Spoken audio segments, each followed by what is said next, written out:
y'all? It's your girl Sakina, and I'm back with another review. This is my review for Belle Collective. This is season 3, episode 2, I think. Yep, right on the money. So it picks up where it left off last week with Latrice and Cliff outside after he done yoked her up. And, you know, they going back into the inn bar. So I guess he allowed her to stay, but under his supervision. So she was like, you know, it's kind of like she's being chaperoned. And her friend Mandy is like, he still got your location? Yes, he does. And she did forget to tell him where he was at. So now he's, you know, he got an attitude. He feel like she's sneaking around or whatever the case. And she said that a lot of the stuff that she puts up with, because her friend Mandy was saying he only doing that because you ain't put your foot down. And Latrice is saying in her confessional, her dad was aggressive towards her mother. And that is something that she's taken into her marriage, unfortunately. She said that marriage was a big deal to her mom, and she's done the same thing. She's mirroring the same relationship that her mom and dad had, and she knows that it's not a good situation. So my thing is, if you know that this is not a healthy environment and it's not adding or contributing to your happiness, then why are you putting up with it just because you've seen your parents go through the same thing? You've seen it, but you also know that you show us your mom last season. Your mom doesn't care for Cliff because she probably sees exactly what you said. She sees characteristics in him that your dad showed, that your dad has. You have daddy issues. All these things that you're aware of, but you're not changing. So it's like, why are you getting yourself in this situation when you are clearly aware of them and knows that it's not a good place to be in? Why are you self-sabotaging yourself? I mean, self-sabotaging yourself. Self-sabotage. Whatever. But it's just like, girl, you already see it, so why are you jumping in that world? That scene was just really cringy, honestly, because you have Cliff, who is not supposed to be in the scene, sitting in front of them. You have Josh having a conversation, and Latrice is telling him, like, lower your voice. I don't want him to hear. You know, he's mad at you. You banned from the house, X, Y, and Z. And Josh is like, in his confessional, before Cliff, Latrice was a very vibrant person. Now she's not, because she has this man babysitting her. And then he goes from being in front of them to talking to this random guy in a section right next to them, so he can basically hear what's being said, because Latrice doesn't want them to talk too loud because they are talking about him, and she knows that that's a problem that he has. Remember when he was outside yelling at her and all of that, he brought that up. So yeah, she wants them to lower their voices, but they're like, girl, you need to stop putting up with this. This is not okay. When are you going to be over this type of behavior? And she thinks that this type of behavior is him being overprotective, even though it's not feeling that way. So she's feeling conflicted because her friends are, you know, like, girl, he's controlling. And that's exactly what it is. And you know that, Latrice, you're just trying to put on a good front to stroke his ego and to get your friends up off of you and create this image to the public. I can't see how you deal with that, girl, but that's your man. That's your zaddy. So we get So Gucci and JJ. They're out by the pool, and the girls come by, or So Gucci's daughter and one of the twins. JJ tells us that one of the twins up and got married and announced that she was pregnant, and he didn't know nothing about it. She did all of this on social media. That's how he found out she was already married, pregnant, all of that.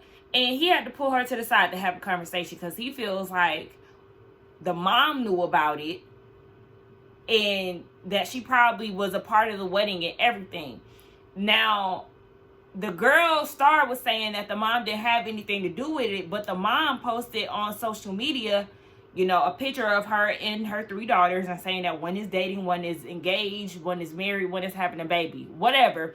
So it's like, yeah, you definitely had some type of knowing about it, and you probably were involved in it. But anyway, JJ did mention that his ex-wife was in the mix, a little bit messy, because she doesn't like So Gucci. She's jealous of her. Something that he said. I always feel like you need to tread lightly when it comes down to saying stuff like this on TV, because your daughters are aware of the show. They watch the show. They're a part of the show. So when you start saying things about their mom, that's not going to make you look good. that's going to make more of a division more than anything. And y'all just got over the hump of the children not getting along. So, yeah, he was saying all of that. He pulled her to the side and had a conversation. She said that she didn't want to include him because she didn't want to hear his mouth. Sometimes it's hard for him, hard for her to talk to him. And he was like, well, he don't like the situation, but the blessing out of it is getting a grandson. He's never had a boy, so this is something that he really wants. And, I guess we'll just see. It seemed like So Gucci got a little heat for her, too, because she's telling her daughter that the ex-wife is trying to poison the daughter's brains and saying that So Gucci is saying all these negative things about her when that's not true. I don't know. I feel like So Gucci is telling the truth in this situation. Granted, I don't know the ex-wife. I don't know her at all. So I don't know her personality. I did watch Bring It a few times. But I really can't say what her personality was on the show. But anyway, yeah, there's some tension between the two wives, and we just gonna have to see how that goes down. But I do know from, experience that some of the exes, they do try to poison their kids' minds and make you not like the, current wife or whoever the dad is dating. It hasn't happened to me, but I've definitely seen it in real time. So it happens. So, but like I said, we just got to see how this gonna go down. Tamra is hosting the tailgating party at Jackson State. It's homecoming, and she's there with her manager, Quasi. So Gucci shows up, and her and Dee, her daughter, they show up, and So Gucci is like, okay, where are the other Bells? Did you invite everybody? And we get the flashback of her inviting So Gucci, and she said that she did invite the other Bells. But then we see Latrice, Tisha. They didn't get an invite. But then you have Akeisha. I guess she did get an invite, but she said she was busy. And then it sounded like Marie might have got an invite, but she was like, don't nobody want to go because Tamra be lying. So we know that she did tell a lie to a degree, because it sounded like she did invite some people and then it sounded like she didn't. So then she introduces So Gucci and her daughter to Quasi. And, he was like, hey, happy homecoming, blah, blah, blah. It was real short and simple. So they leave. So Gucci and her daughter, they go and, enjoy the rest of the festivities. But Dia's like, where was the other Belle? I think that was really weird. And where was the mom? Why he ain't here? So Gucci was like, maybe he's at, another booth, another tailgate or whatever. And Dia was like, child, please, he is not here. I don't know. Their relationship kind of remind me of me and my mom, because that's how we are. Like, I know all my mom, when she be telling me the issues that she got with her friends and stuff, like, I be knowing all of this because she be venting to me about it. So I'll be like, okay. Well, why she ain't do that? Okay, then what? I'll be real engaged, and vice versa, because I be doing the same with her and my friends. So that just reminded me of me and my mama. Side note, I do like So Gucci's bob in her confessional. It's so cute on her. But yeah, they feel like Tamra needs to talk to the Bells and resolve the issues and the little lies that she be telling. But I feel like she can't be trusted. But I'm also feeling like with this Quasi situation, maybe they seen a little bit more than I have, because from what I'm seeing, I know that I guess this is supposed to be this love interest that she has this season. But what I'm seeing, I'm kind of like, I'm not getting what y'all getting. And I understand that this is edited down. Maybe y'all seen a little bit more chemistry than we've seen on camera, but I'm not feeling this, they could possibly be dating. This is her secret lover type of energy. That's not what I'm getting, but y'all let me know. JJ then took himself over there to Cliff House, and he then brought him some deer jerky. I said, y'all real southern, child. Y'all real country. Anyway, they're having a conversation about Latrice and So Gucci, and how Latrice decided to go with a new realtor instead of informing So Gucci. Cliff is like, yeah, she wasn't handling business, blah, blah, blah. JJ feeling some type of way, which of course, Cliff is going to feel some type of way too. Y'all talking about each other's wives, and I'm like, wrong road, JJ, wrong road. Please, let's not do this. Even his confessional, he was like, Latrice always got some problems with somebody, whether it be Marie or whoever. And I'm like, hey, you just got here now. I understand, what you saying is true, but let that be what it is over there now. Don't get too involved. Let the wives handle that. You don't want your wife's beef to become y'all's beef. That's just what it is. Labusi Badass Glenn is there as well. And production is telling Cliff, why you not bringing up your issues that you had with Latrice down at M-Bar? And he was like, because that was a private conversation and y'all was eavesdropping. Eavesdropping like you was trying to eavesdrop in somebody else's section. So you can listen in to what Latrice was saying.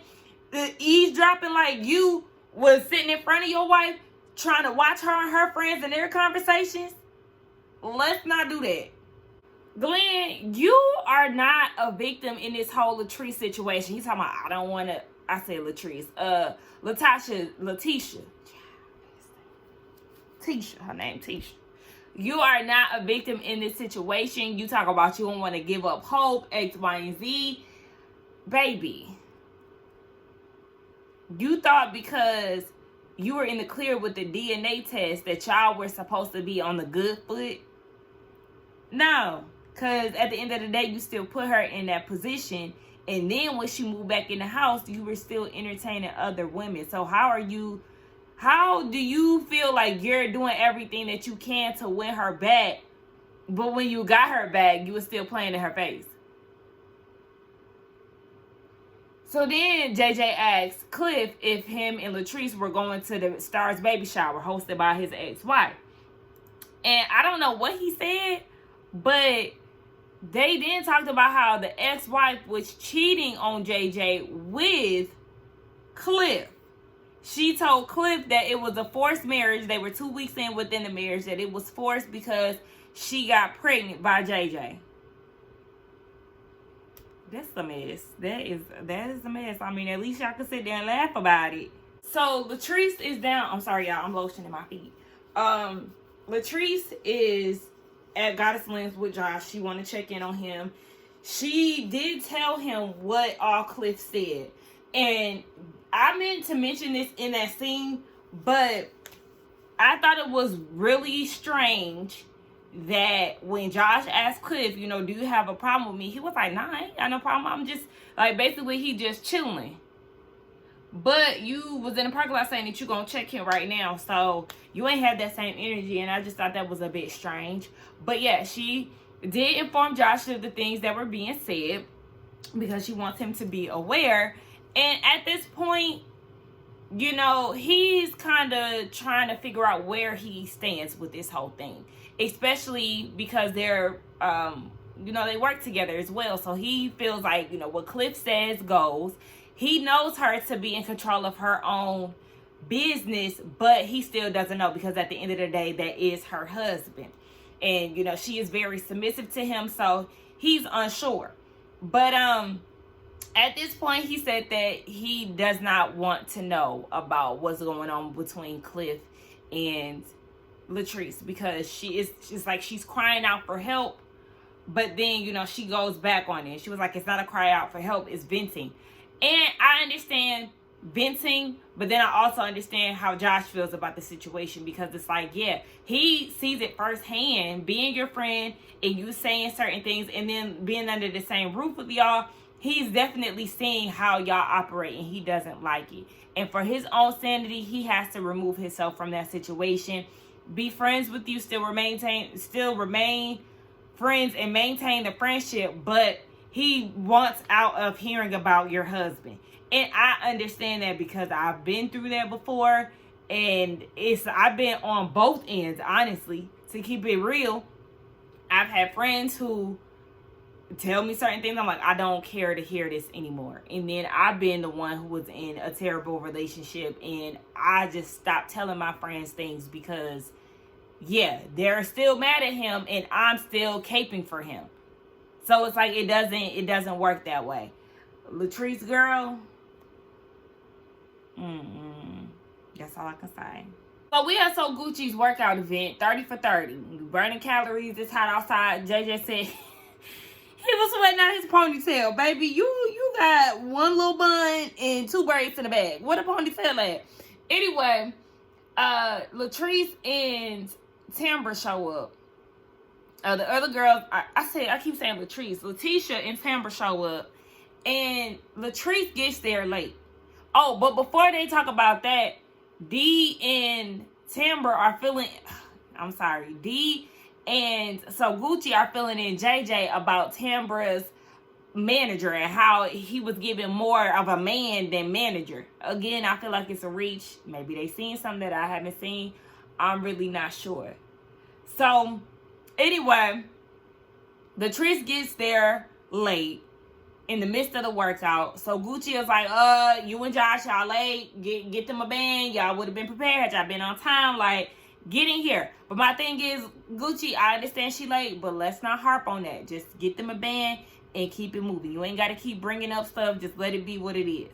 Because then Marie gets there and she gets, oh, Marie Monroe is here. You know, it's a different type of energy. Rightfully so. We understand there's some beef and some tension between Latrice and So Gucci.